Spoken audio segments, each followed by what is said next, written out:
Our next speaker is James Gelvin. He's professor of modern Middle Eastern history at UCLA.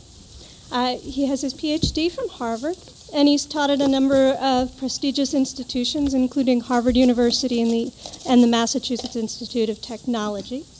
He's the author of The Modern Middle East, A History, which I sincerely hope my students are at home reading at this moment. Also, the Israel-Palestine conflict, 100 Years of War. And his recent book is about, most recent book is The Arab Uprising, What Everyone Needs to Know, forthcoming in 2011. Historians construct narratives. And what I want to do is to explain how I've constructed a narrative. Specifically, I want to address the way in which the uprisings in the Arab world have affected the narrative of post-World War II history, the narrative that I use when I'm teaching. Now, I want to emphasize the phrase "when I'm teaching." When it comes to providing the big picture, the job of the professional historian and the teacher overlaps, but they do not completely coincide. The professional historian acknowledges and deals with limitations of their discipline, complexity, and contingency. While a teacher also acknowledges complexity, he or she must also use Occam's razor to shave off the excess, leaving students a coherent, easily accessible narrative. And too much contingency confirms for students their pre-existing belief that history is little more than one damn thing after another. Adding to the difficulty of providing a coherent narrative, there is a tension between what students want to learn and what we want them to learn. This tension can be seen in my students' glazed eyes every time I try to discuss anything having to do with economics. It can also be seen from the fact that I spend 3 hours of a 30-hour survey course on the modern Middle East discussing the Israel-Palestine issue against my better judgment.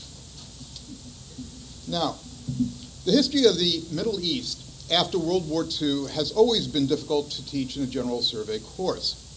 The closeness of events naturally makes stepping back all the more difficult.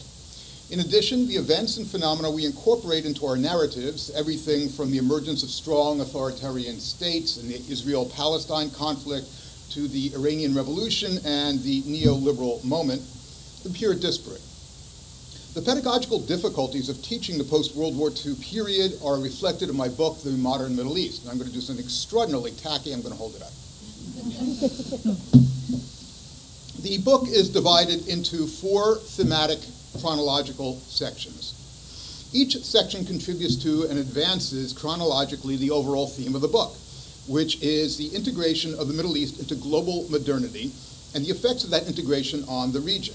And I define global modernity here as a world in which the state system and world economy set the parameters for social, economic, and political life.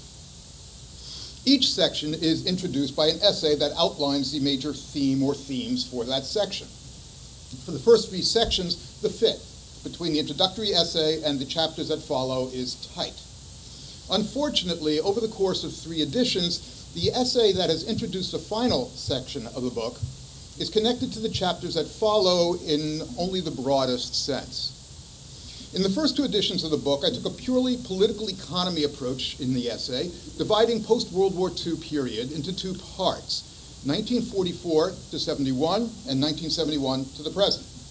The first period is defined by the post-World War II international economic system, the Bretton Woods system, and the political economic order it institutionalized, and the international economic norms and structures that gave pride of place to development and social welfare. I argue that the twin shocks of the early 1970s, the collapse of the Bretton Woods system and the oil revolution, initiated the second period, which was defined by neoliberalism and the mantra of globalization. This transformation, I argued, affected the Middle Eastern state and thus the political, social, and economic lives of those who lived in the region. In the 3rd edition of the book, I made 2 changes. First, I situate the political economy within a broader dialectic involving the developed and the developing world. The moments of the dialectic are as follows: 1944 to 1971. During this period, the combination of the Bretton Woods system and institutions on the one hand, and American foreign policy on the other, created an environment conducive to national economic development fueled by policies of economic nationalism throughout the global South. 1971 to 1980. During this period, the collapse of the Bretton Woods system created an opening for the South to propose an overhaul of the entire global economic system. That which gave the South's demand teeth was the power it derived from economic nationalism, particularly among the oil-producing states. The South's push for a new international economic order at the United Nations, which would have given a greater role to the South in international economic affairs, put the developed world on the defensive. Third period of the dialectic, 1980 to 2008. Maybe 2008, maybe it's still continuing, we don't know yet.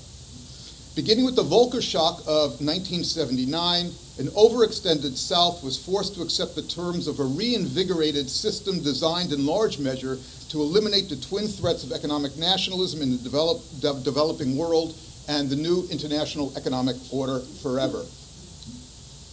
Narrating the history of post-war political economy in terms of a dialectic restores agency to the global South, helps explain why neoliberalism, rather than some different political economic paradigm, became dominant, and situates events in the Middle East within a global framework. The second change that I made in the introduction to the third section of the book was to introduce the concept of civic order.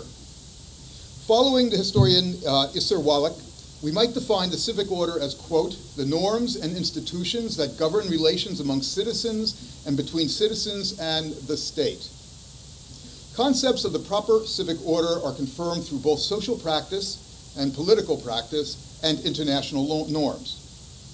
The idea of a civic order thus provides a link that had only been assumed between political economic realm on the one hand and the social order in the region on the other. It also addresses the problem of reductionism that had been present in the introductory essay of the first two editions. Now, in spite of these changes, the problem remained of the fit between the introductory essay and the disparate subjects concerned in the chapters that follow. After the uprisings in Tunisia and in Egypt, I revisited the problem. The uprisings confirmed the centrality of the concept of the civic order. After all, by bringing together broad coalitions of youth, workers, and professionals united by their antipathy to authoritarianism, corruption, and economic stagnation, the uprisings themselves have put the issue of the civic order on the front burner.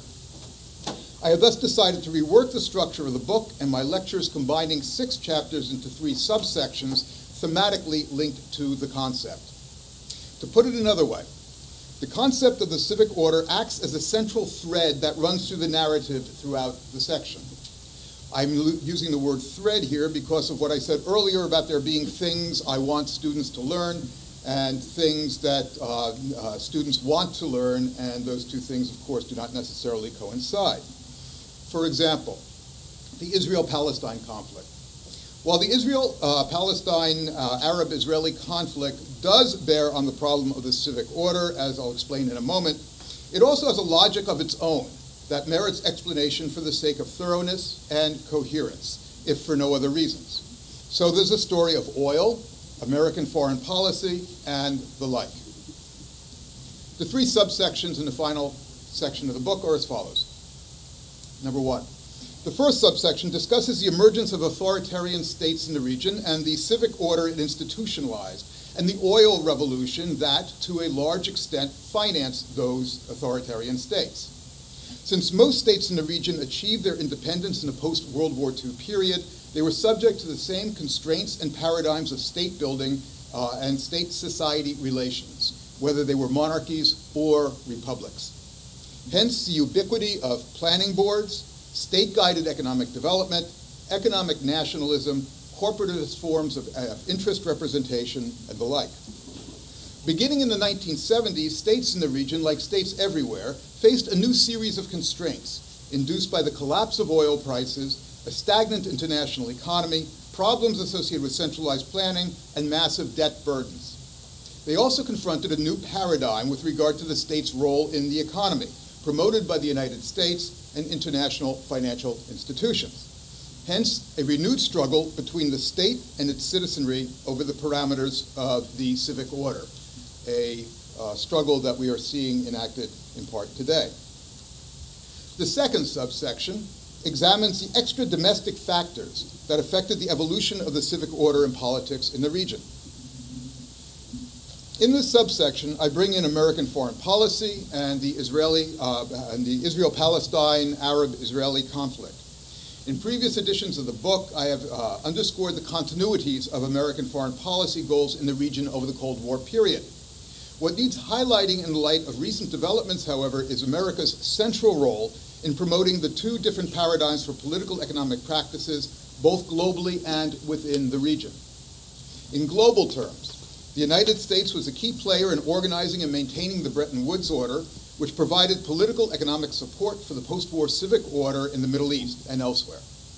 In regional terms, there was American support for and often encouragement of authoritarian regimes that could reinforce American containment policy by force-marching economic development and by providing the social foundations for a non-communist third way. During the 1970s, the United States adopted a confrontational approach towards third world assertion, in contrast to more conciliatory approaches that were adopted by Japan and the European nations. This confrontational approach provided the impetus for what would become the internationalization of neoliberalism, with the consequences that we are now witnessing throughout the region. The fit of the Israel-Palestine Arab-Israeli conflict in this section is not as tight as the fit of American foreign policy in terms of the overarching narrative. Nevertheless, it does factor in terms of, number one, the states of emergency in which many Arab inhabitants of the region have lived, the delegitimization of regimes unwilling or unable to meet popular expectations with regard to Israel, and finally, America's willingness to support autocrats like Hosni Mubarak and even Bashar al-Assad, so long as they weren't too much of a nuisance on the Israel question. Furthermore, the Israel-Palestine and the Arab-Israeli conflict, like American foreign policy and media outlets such as Al Jazeera, played a key role in confirming an imagined Arab community long after pan-Arab nationalism left the picture. It is this imagined community which has been so evident in recent days. The third subsection explores the varieties of resistance to the indigenous and external forces described in the first two subsections. In previous editions, I had made the Iranian Revolution and Islamic movements the final chapters. Then I ended the book with a conclusion that discussed the sorry state of the Middle East in the so-called age of globalization and age of democratization. Needless to say, the ending of the book was a downer. Instead of singling out the Iranian Revolution and Islamic movements, I plan in the next edition to group the two within a broader field that includes other manifestations of resistance, including the IMF riots of the 1980s, the labor unrest of the last decade, and the current uprisings. Doing so will decrease the likelihood of students fetishizing Islamic movements or thinking of Islam as the automatic default position for the inhabitants of the region. It will also enable me to conclude the story of the modern Middle East in a manner more hopeful than that by which I ended previous editions of the book. Thank you.